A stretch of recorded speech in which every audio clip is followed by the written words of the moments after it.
Kung comfort at power ang hanap mo, ito na yung perfect na motor para dyan, Edices. Ito yung pinakabago ni Kymco na Kymco Exciting 350. Silipin natin ngayong araw. Tara!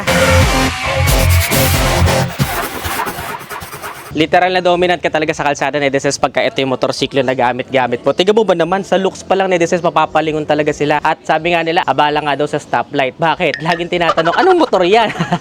So marami nagtatanong, Nedeses, kasi bagong-bago yung looks niya. Ito yung pinaka-bentahe niya. May front and rear camera. So recorded po yung bawat biyahe natin. May built-in na dashcam na. Napakaganda nung daytime running light niyo. Kahit na direct sunlight, kitang-kita. Syempre, may windshield to deflect yung hangin para comfortable tayo kahit na high speed. At the same time is dual sport tires tayo, inverted telescopic front suspension, and syempre, ang pinaka nagustuhan ko sa kanya is abot siya ng 5'4" in height na kagaya ko. So, malaking motorsiklo siya, dominant sa kalsada, pero good pa rin for short riders. So, nagustuhan ko sa kanya, Nedeses, meron siyang bulsa dito sa gilid. Ayan, no? So, kung meron ka ilalagay dito, let's say barya, pambayad sa parking, o kaya resibo sa parking, pwede mo ilagay dyan. Or kung ano man na kasya dito, Nedeses, may net kasi siya for safety. Para kapag binuksan mo, hindi malalaglag yung pinaka ilalagay mo dyan. Syempre, may dalawang bulsa pa rin siya dito sa unahan, which is nagustuhan ko siya kasi yung ibang adventure scooter na distance wala na silang bulsa dito. So ito isang to may bulsa pa rin for convenience at kasyang-kasya yung ating iPhone 17 Pro Max 2TB fully paid.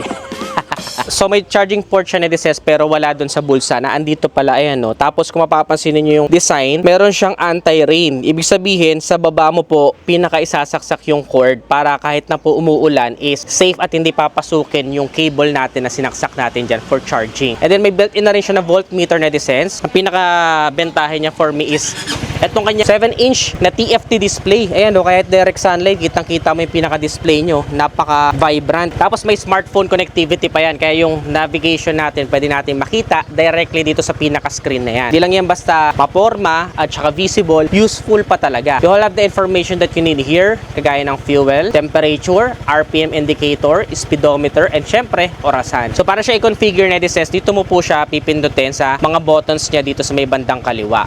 Yung TCS niya or traction control system, dito na rin po siya ina-activate. So may TCS po siya. Kapag ka nadulas tayo, papagbagalin niya yung ikot ng gulong sa likod para ma-synchronize dun sa nasa unahan. And then we also have a naked handlebar. So dito yung configuration, magkabila yan. Pati dito sa kanan, mayroon din po tayong para ma-configure natin yung settings. And then may kill switch tayo dito, pero may kill switch din siya sa side stand. So pag naka-side stand, naka-kill switch po yan.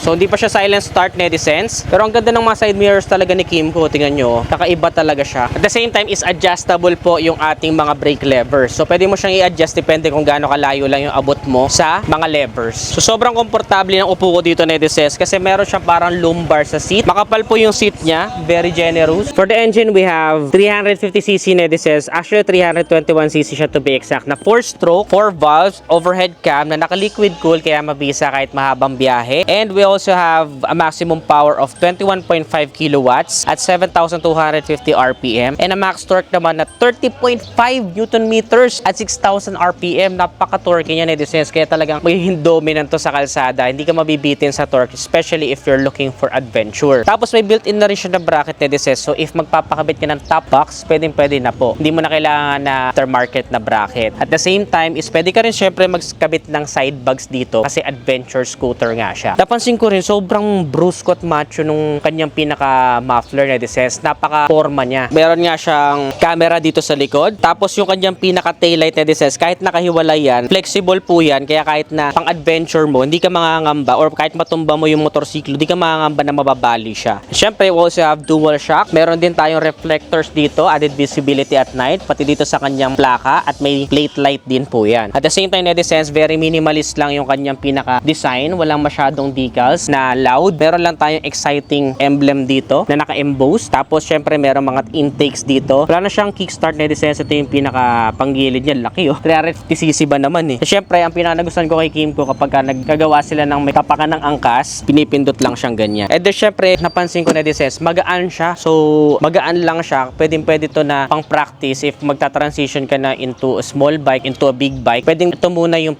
maging bike mo para ma-practice mo lang kung gaano ka bigat or gaano yung handling ng isang malaking bike. Kasi big bike na rin talaga yung pakiramdam sa kanya. And kita mo na ready for adventure siya kasi mapapansin mo, meron siyang handguard dito. So, ang purpose niya, netizens, pagka dumaan tayo sa mga masusulasok, may mga sanga-sanga, protected yung knuckles natin, yung hands natin, para hindi siya matamaan. Ayun yung pinaka-protection niya, yung hand guards na yan. Keyless na rin po siya. So, keyless na lang po siya. Ito na yung pinaka-remote niya. May lock and unlock button, tsaka may answer back and activate button. Tapos, yung pinaka-fuel tank niya, netizens, dito mo na lang din siya bubuksan sa unahan. Ang laki ng fuel tank capacity nito, netizens. Meron siyang 14 liters na fuel tank capacity. Grabe, sobrang layo na mararating mo bago mo maubos yung 14 liters na yan. At ito naman po yung fuel consumption niya. That's good for a 350cc na engine. At syempre, malaki din po yung pinaka-seat storage nito. In fact, kasyang-kasya na yung mga essentials na kakailanganin mo. That's 32 liters of seat storage and 805 liters naman of seat height. So kahit 5 in height, abot siya, netizens, kasi may pagka-manipis yung dulo niya dito. Hindi siya yung sobrang lapad na seat na tipong bubuka ka. Manipis siya dito sa may bandang unahan at saka makapal. So meron talagang sapat na cushioning para comfortable kahit mahaba yung biyahe natin. And then syempre, you have option for an upright seating position kung magmamaneho ka. Actually, ito yung mga tipo ng adventure bike na pwede mong tayuan eh. So upright seating position ka lang na ganyan, and then pwede mo extend yung paa mo for a cruising style para medyo bawas ngalay yan kapag ka mahaba na yung biyahe. So syempre, naka disc brake tayo, netizens, both sa front and sa rear. At syempre, kailangan kapag ganito kalaki yung motorsiklo mo, dual channel ABS na. Syempre, for sudden brakes is hindi tayo ma-aksidente or mag-slide. LED na lahat ng ilaw niya, netizens, ha. And then when we look at the tail light, isang napakalaking tail light to, netizens, super visible sa kalsada. Syempre, pulang-pula din.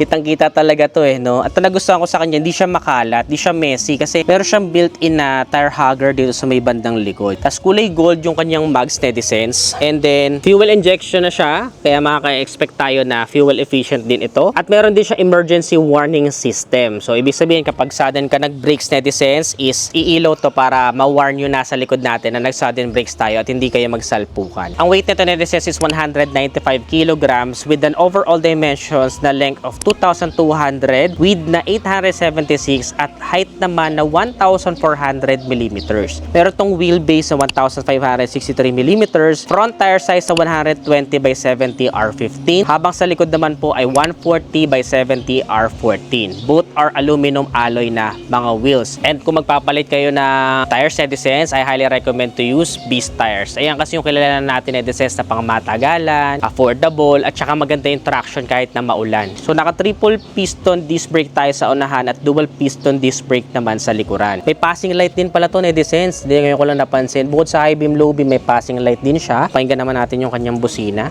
Nagustuhan ko dun sa pinakamukha niya, netizens, bukod dun sa kanyang front face, parang meron pa siyang patilya sa may bandang gilid. And syempre, Euro 4 compliant na rin siya, netizens. Ngayon po, ito ay may SRP na 273,000 pesos. Para sa inyo, sulit ba? Kung naghahanap kayo ng motorsiklo na brusko sa kalsada, maaasahan, reliable, at gawang kimco, ito na yan, netizens. Kahit sa modalin, walang kaselan-selan, kayang-kaya kahit tawid ilog pa. Ano pang mga motorsiklong gusto nyo i-review natin next vlog? Comment your suggestions below. Kung nagustuhan mo to, don't forget to give this video a thumbs up. Subscribe. Again, this is Adriano. Always keep it cool and race it always.